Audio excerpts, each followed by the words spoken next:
When I got a promotion, my in-laws decided to celebrate by hosting a dinner for my husband. He must be so proud of himself for supporting you, they said. During dessert, my toast left them speechless. I, 34 female, just got the biggest promotion of my life. I've been working in tech for about 10 years. I started as a junior analyst in a small company and slowly, through long hours, learning new skills, and dealing with more than my fair share of condescending coworkers, I worked my way up. 2 weeks ago, I was promoted to senior project manager at a mid-sized but fast-growing firm in Seattle. It wasn't just a raise, it was a big title shift, more responsibility, and the respect that comes with it. I was proud of myself. It felt good. I hadn't taken the straight path.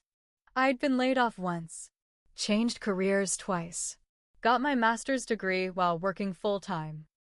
So when my boss called me into his office and told me the promotion was mine, I felt like every single late night, every "you sure this is the right career for a woman" comment I brushed off, it all added up to this.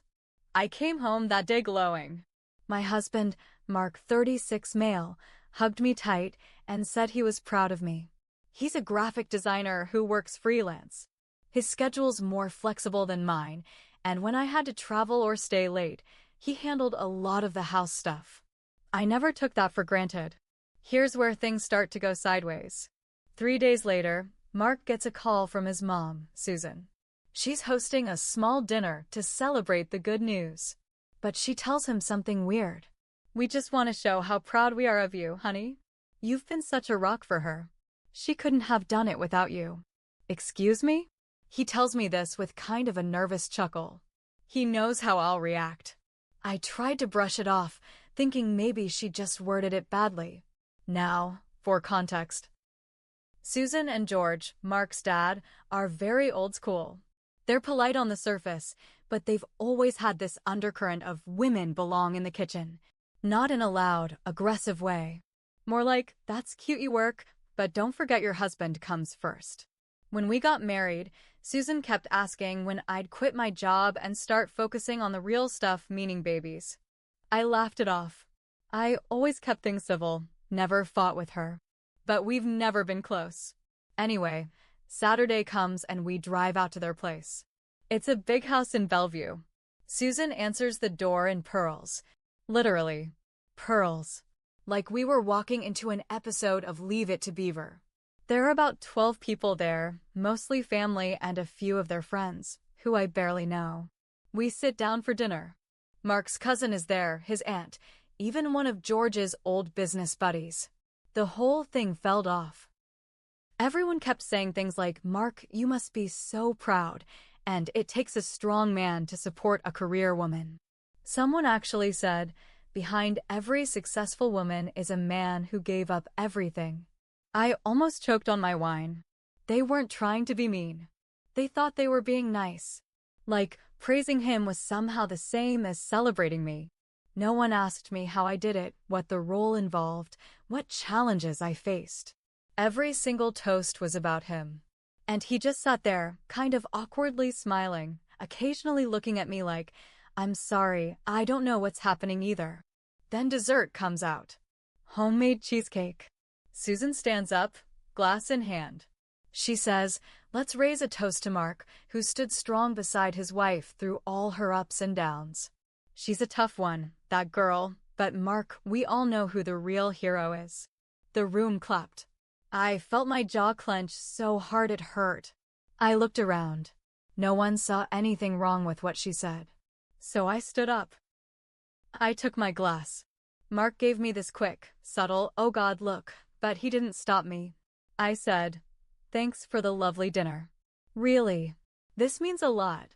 But I just want to say something, since we're doing toasts." The room got quiet. I got this promotion because I earned it. I worked for it. I didn't coast. I didn't lean on anyone. I stayed late. I solved problems nobody else could. I learned new systems on my own time. I worked weekends. I built relationships. I took hits, and I kept going. Mark is amazing, and I love him, but this achievement? It's mine. So, if we're going to toast something, Let's toast to women who get things done, even when nobody believes they can. Even when the world tries to hand their credit to someone else. Dead. Silence. Susan's smile froze. Her wine glass lowered like she was in slow motion. George cleared his throat. Someone coughed. Mark put his arm around me and muttered, "Damn right." Then, silence again. I sat down, took a big bite of cheesecake, and said, "This is actually really good, Susan." Nobody spoke for at least another minute. I don't know what's going to happen next. I haven't heard from Susan or George since. Mark keeps saying he wants to talk to them, but I told him not to bother. I've spent too long letting people pat me on the head for my accomplishments like I'm a toddler who drew a decent crayon picture. I'm done with that.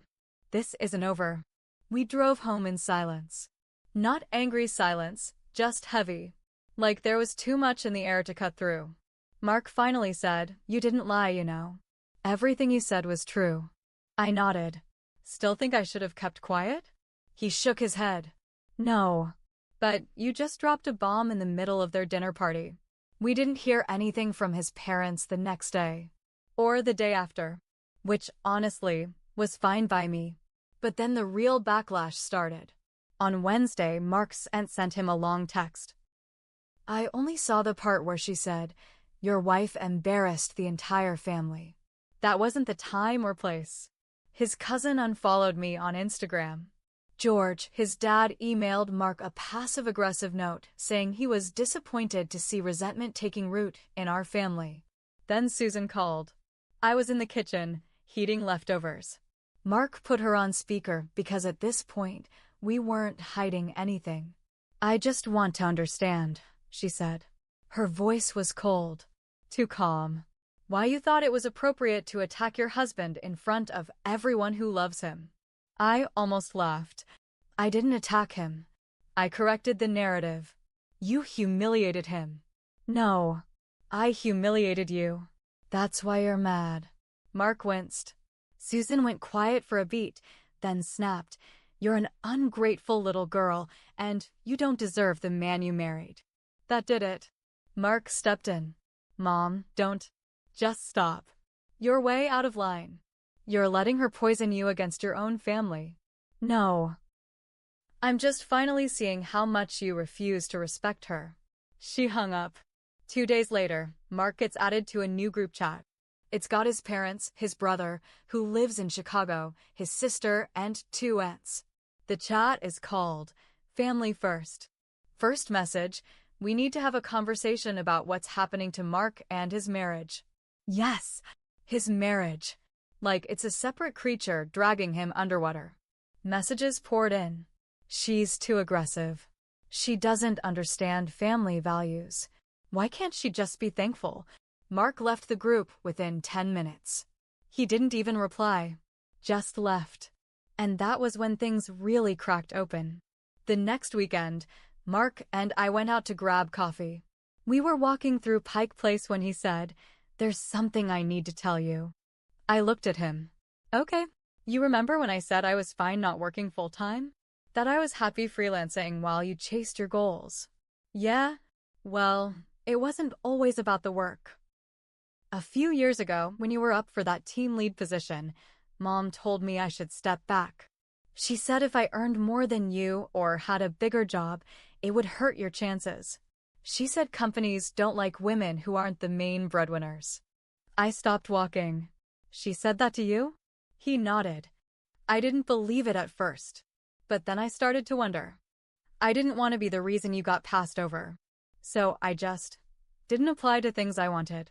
Took smaller gigs. My heart sank. "You did that for me?" I thought I was helping. But now, seeing how they talk about your success like it's mine, I realized they played both of us. That night, I sat on the couch, scrolling through old photos. Wedding pictures. Holidays.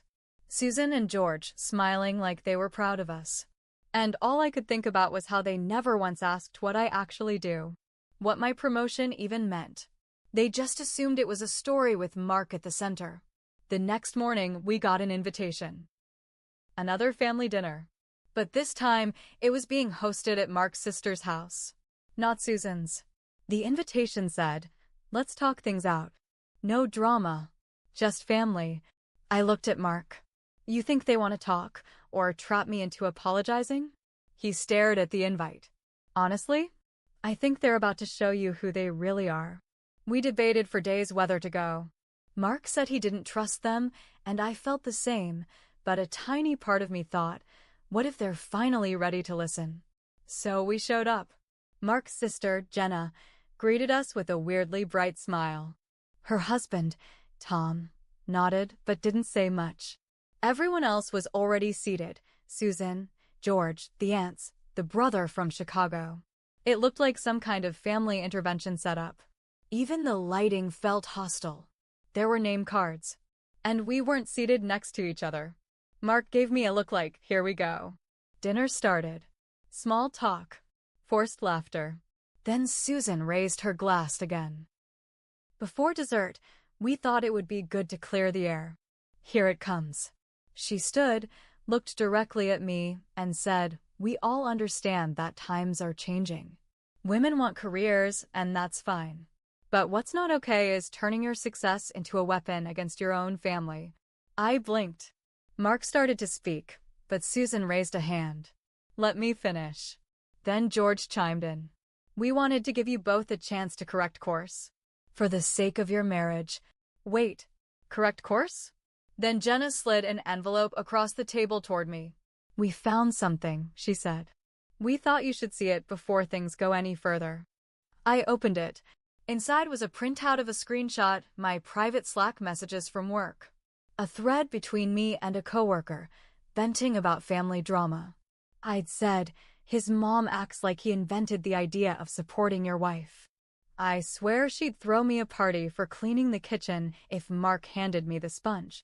I froze. "Where did you get this?" I asked slowly. Jenna smiled. "Let's just say someone in your office thought Mark deserved to know how you speak about him." Mark looked confused. "Who at her job would even know you?" That's when Tom, her husband, raised his hand like a kid in school. "I did some freelance IT work for a friend of hers. She left her Slack open once when I was troubleshooting. I took a screenshot." I stared at him. "That's illegal." He shrugged. "It's family." Mark stood up so fast his chair nearly flipped. "You hacked her account?" Jenna cut in. "Don't be dramatic. She said all those things. Now she's mad we read them. They were private." "And disrespectful," Susan added. I stood too. My heart was pounding. "So you all coordinated this? Had a whole gotcha moment planned for dinner?" George actually had the nerve to say, "We're trying to protect Mark from a bitter, ungrateful partner." That's when I lost it. "You want the truth? Fine. I've been biting my tongue for years." I showed up, played nice, smiled through your passive digs and your backhanded compliments. I gave you the benefit of the doubt. I figured you'd come around. Everyone went quiet. But this? Spying on me? Printing my private conversations? That's not family. That's a mob. Mark's face was pale. His hands were clenched. "We're leaving." But Susan wasn't done. "If you walk out now," she said, "don't bother coming back." We left. We didn't speak in the car. Not for 10 minutes. Then Mark whispered, "I can't believe they went that far." I whispered back, "It's not even the worst part." He looked at me. I pulled out my phone. "You remember Rachel? From HR. Yeah? She told me last week someone asked about my position. Said they were a concerned family member, calling anonymously. They asked if my job was stable. If the company knew about any internal tension." She flagged it. Thought it was weird. Mark's jaw dropped. "They were trying to sabotage me," I said. "They didn't just want to embarrass me. They wanted to break me." After the dinner ambush, I couldn't sleep. Neither could Mark. We stayed up, trying to understand how the people who claimed to love us could do something so underhanded. Mark kept repeating, "They tried to ruin your job. They crossed a line." That week, I took a few days off work. Not because I felt guilty, but because I needed to plan. They wanted to play dirty? Fine. I could play too. I started digging. You see, Susan liked to brag. A lot. She'd post pictures of her real estate business on Facebook, new listings, client testimonials, and stuff that looked a little too polished. One post stood out to me, a big congratulatory post from 3 months ago. Something about closing a record deal. It mentioned a property in Kirkland that, funny enough, was still listed as unsold in the county records. So I called a contact I had in city compliance, someone I worked with when we did a zoning project last year. I just asked, "Hey, are you familiar with Susan from G______ Realty?" And suddenly, things got interesting. Apparently, she was under review for some documents that didn't quite match. Altered staging dates. Phantom buyers. Nothing confirmed yet, but enough to raise red flags. I didn't even need to do anything more. All I did was email the tip anonymously, with screenshots. It blew up 2 weeks later. Susan's license was temporarily suspended pending investigation. The firm she worked for distanced themselves quickly. They said they had no prior knowledge of her conduct. George, trying to protect his name, blamed her entirely. I heard from one of Mark's cousins that their home had been refinanced last year to keep up appearances. The lawsuits started not long after that. A couple of her clients filed claims. The business? Toast. Then came Tom, remember him? The guy who snooped in my Slack? Turns out, when he bragged to someone about what he did, that someone happened to know a guy who knew a guy who worked in digital forensics. Mark and I made one phone call. That's all it took. I didn't sue, but I did report the breach. It was enough to get him blacklisted from 2 major tech networks in the Seattle area. His freelance contracts vanished in a week. It hit him hard. Mark didn't just lose trust in his family, he lost the illusion. He started therapy. He cut contact with everyone except his younger cousin, who quietly texted, "You were right all along." They never saw her as your equal. Then he told me something I didn't expect. I knew what they were like. I just didn't want to believe it. I wanted the easy version of the truth. That hit me harder than anything, because he was right. I had seen it all too. The small digs, the controlling smiles, the pressure to stay polite. And I kept playing nice until it exploded. So yeah, I made a mistake too. I let it fester. I let it build. I should have spoken out years ago. It's been 6 months. Susan and George are completely cut off. They've tried calling, sending letters, even showing up once. But Mark stood firm. Tom never apologized. Jenna sent a single message. "Hope you're happy." And honestly, I am. I got promoted again. I now lead a team of 30 and mentor 3 other women who've gone through similar crap. Mark picked up a new gig, better hours, better clients, no family strings. We bought a place of our own. Cozy, quiet, no drama. But in the back of my closet, there's still that printed screenshot, the Slack message that started it all. I kept it not as a warning, but as a reminder.